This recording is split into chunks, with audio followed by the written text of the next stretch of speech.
DC here. Hi, guys and gals. Well, we're going to do something a little bit different. We're going to have a tag while drinking beer. Now, the little beer part, it's a beer with an absolutely horrible name and actually not quite a great sticker either, but we'll see what it tastes like. It's called Raging Bitch Belgium Style IPA from the Flying Dog Brewery. Where is this one? It's somewhere in the States, I guess. And anyway, it's an 8.3%.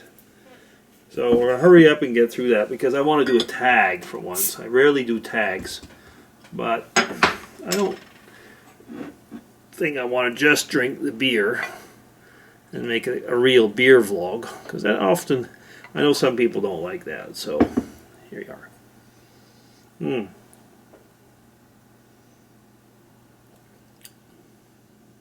I went right into it because the nose was one of an IPA.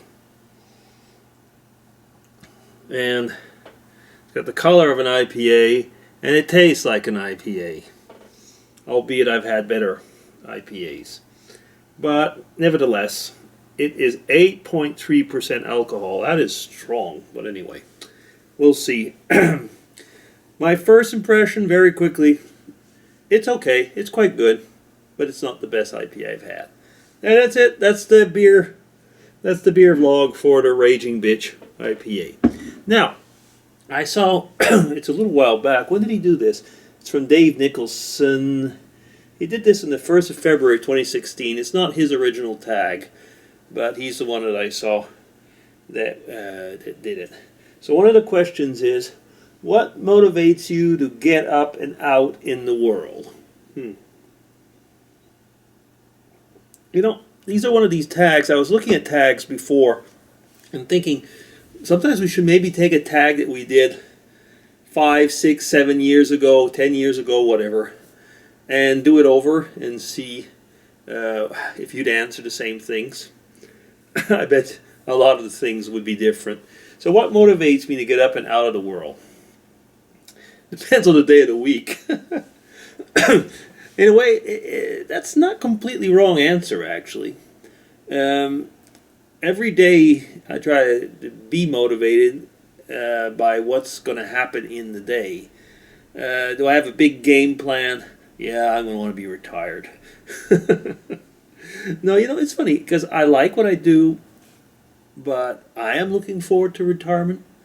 And is that the complete motivator? No, but you know, there's something in there as well. I've noticed that, like when I go to work, because I'm kind of the loner and the outsider, because I do research in a company that typically doesn't do research, so everything that I do as far as research mostly is with external partners. I get really motivated when I have to go abroad and work with the groups, like for example when I go in Ireland, and it's not just for the great Irish beer, but working with people that are enthusiastic and like-minded is always great. I mean, when you're a loner, it is fun in a way because you're automatically the so-called expert, but you don't get challenged in the same way and so on. So yeah. So what motivates me? Yeah, I mean, I guess that is it. I mean, it's looking forward to the challenges that I've given myself. Yes.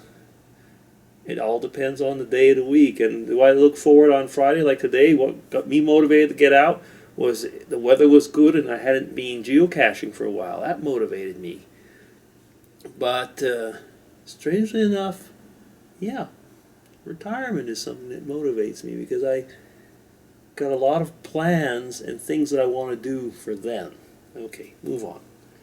And of course the battery is dying. That motivates me to get up and move. If you could choose any time period to live in, past or future, what would you choose? Now, Dave answered that he would choose the time period that we're in now. I would slightly modify that. I would probably want the technology that we have now and go to the stereotypical, you understood the word correctly, the stereotypical 50s. So the 50s, the way that they are pictured and portraited in a lot of television shows and so on, I like the 50s. Okay, maybe they are not or were not exactly as we see them, but there's things within the 50s that we see and stereotype that I really, really like, but with today's technology.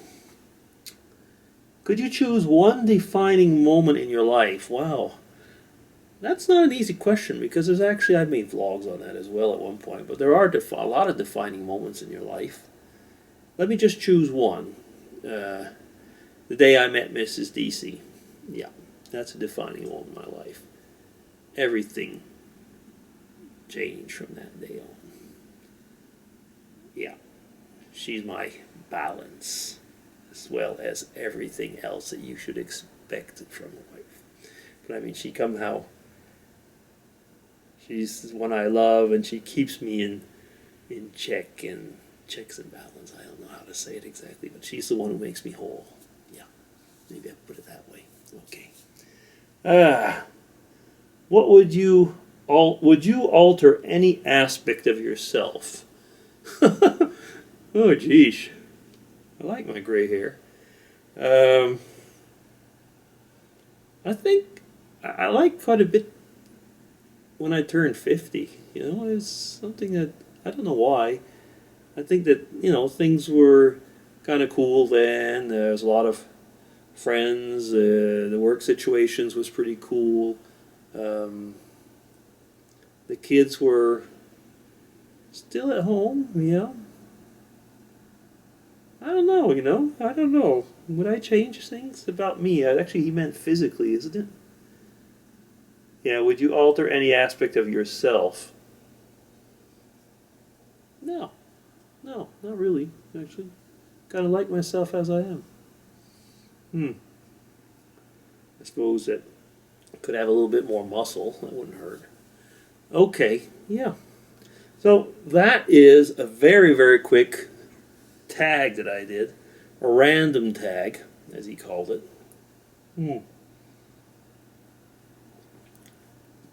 I wonder if, as I was saying in the beginning, if I did this tag, I was looking at tags that I did like way early days.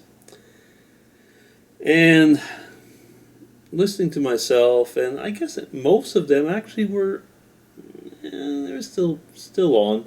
But there's so many things, I mean, that can change in life, you know what I mean? You can just have something that changes in your life, a situation, a paradigm shift, or whatever.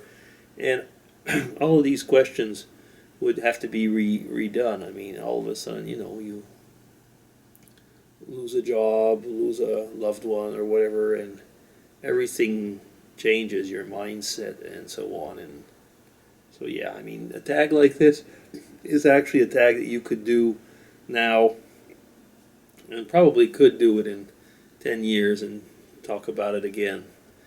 I mean, I was listening to him, and like I wrote in the comments to him, there's a lot of things that he said actually I don't actually agree with, but if there's one thing that I find that all these tags and all our videos and the people that we meet on YouTube and in part on Facebook, I would say definitely more though on YouTube, is that it has, at least I find in my case, has helped me to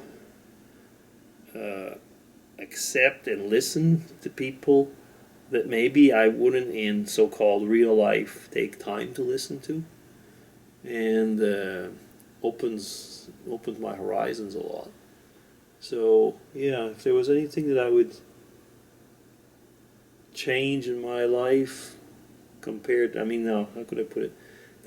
Those are things that have changed in my life compared to probably the pre-YouTube days. I think I'm a better listener now than I was. Wasn't bad then, but I think I'm even better now. Yeah. Yeah, that could be something. It could be a tag.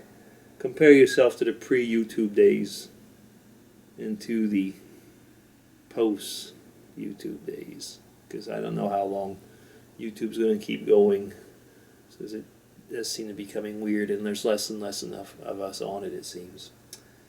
Well, okay. I'll finish off this Belgium IPA. By the way, I'm not going to endorse this beer. It's not by far not the best that I've had.